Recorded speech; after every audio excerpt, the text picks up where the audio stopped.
The journey started about 18 months ago. We decided we wanted to build a house. There's a lot of decisions to make. I underestimated how many decisions were involved in the process. You know, we knew we had kind of a darker color scheme in mind for the exterior of the house, but we wanted to have some accent features that would really make the exterior of the house pop. So we found Vesta and we thought it was the perfect fit.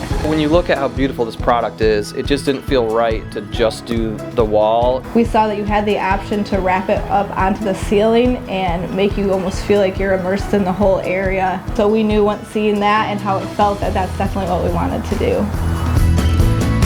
Started with the front porch and the ceiling. We said, hey, how about our entryway into the mudroom, which is where most of our guests will go through, just because we love this specific product so much. And the Smokey Ash has been just a really, really cool color, and we get a lot of compliments on it. No, we absolutely love this home. I drive up every day and still can't really believe it's ours.